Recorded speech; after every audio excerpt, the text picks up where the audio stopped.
Baik, baik. Jadi sejauh ini tidak ada kejanggalan ya, Pak? Berarti. Tidak ada. Kemudian ada pertanyaan lagi, kenapa peristiwa Jumat baru Senin disampaikan? Ya kita semua tahu kan itu Hari Raya Idul Adha. Halo Pedikers. Setelah kabar penangkapan Irjen Sambo yang dibantah oleh pihak Polri, perhatian netizen kini tertuju pada sosok Ketua Harian Kompolnas, Irjen Purnawirawan Benny Mamoto. Penyebabnya yakni pernyataan Benny yang menyebutkan tidak ada kejanggalan dalam peristiwa wafatnya Brigadir J. Lantas siapa sebenarnya sosok Benny Mamoto ini? Apakah ada yang ia sembunyikan? Mari kita bongkar.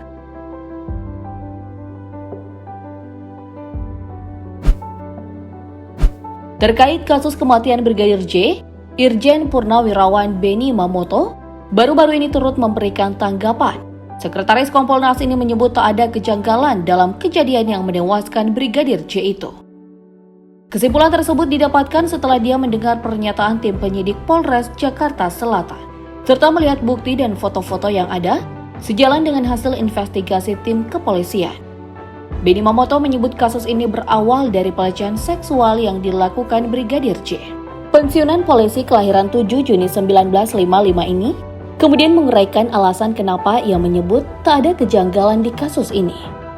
Dalam kejadian tembak-menembak ini, Brigadir J mendapatkan 5 tembakan yang dilepaskan Baradae. 1 tembakan diantaranya bersarang di dada Brigadir J. Sedangkan Baradae tak terkena 1 tembakan pun. Dari total 7 tembakan yang dilesatkan oleh Brigadir J, menurut Benny hal ini dapat terjadi lantaran kondisi Brigadir J saat itu sedang panik. Sementara itu Baradae dapat fokus menembak karena posisinya berada di atas, sehingga bisa mengarahkan senjatanya ke arah Brigadir J. Berikut ini pernyataan Benny Mamoto yang kami lansir dari kanal YouTube Kompas TV.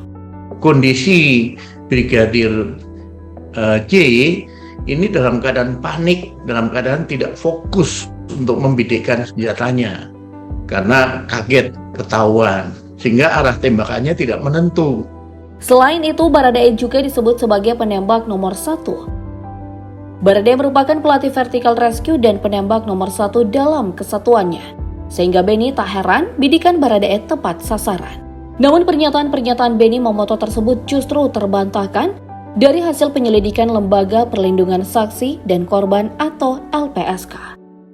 Pernyataan Wakil Ketua LPSK Edwin Partogi Pasaribu yang dilansir dari laman Berita Fajar menyebutkan bahwa Baradae sebenarnya tak jago menembak dan baru beberapa bulan latihan menembak, tepatnya sejak Maret 2022.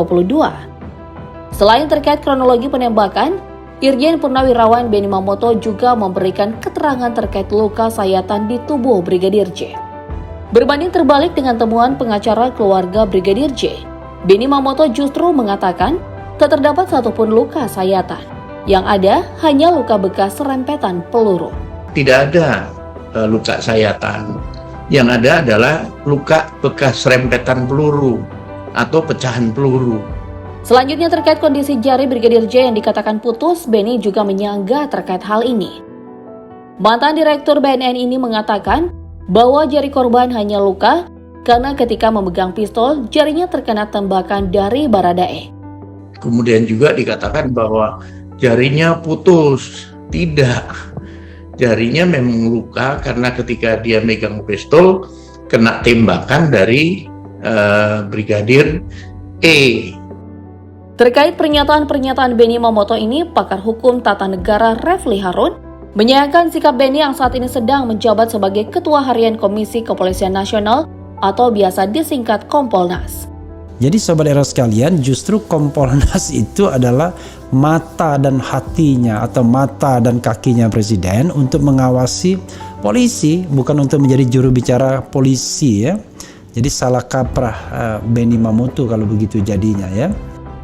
Secara aturan, Kompolnas adalah lembaga kepolisian yang berada di bawah dan bertanggung jawab langsung kepada Presiden Republik Indonesia.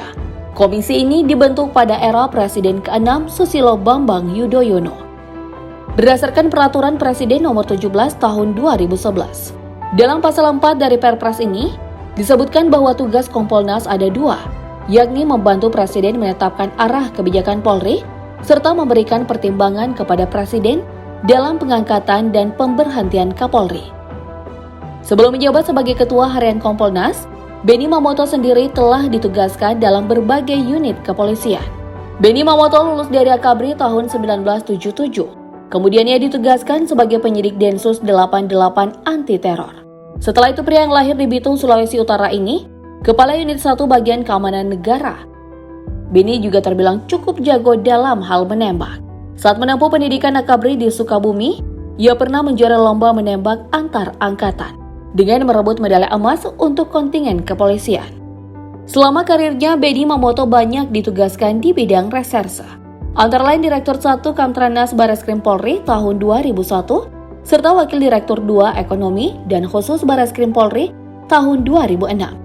Benny juga sempat mengemban amanah sebagai Wakil Sekretaris NCB Interpol Indonesia tahun 2007 hingga 2009. Dilansir dari laman Wikipedia, sejumlah penyelidikan hingga penyidikan kasus kelas kakak pun pernah dilakoni Irjen Benny Mamoto. Seperti pemeriksaan saksi kasus pembunuhan Beng Seng di Hong Kong dan Shenzhen, Tiongkok, penyelidikan kasus perbankan ke Hong Kong, penyelidikan kasus BLBI ke Los Angeles, Amerika Serikat, serta penyelidikan kasus BLBI ke Singapura. Ia juga pernah dilibatkan dalam penyelidikan kasus bom di KBRI Paris, Prancis, pemeriksaan tahanan kasus teror di Singapura, Malaysia, Filipina, Australia, Kabul, Afghanistan.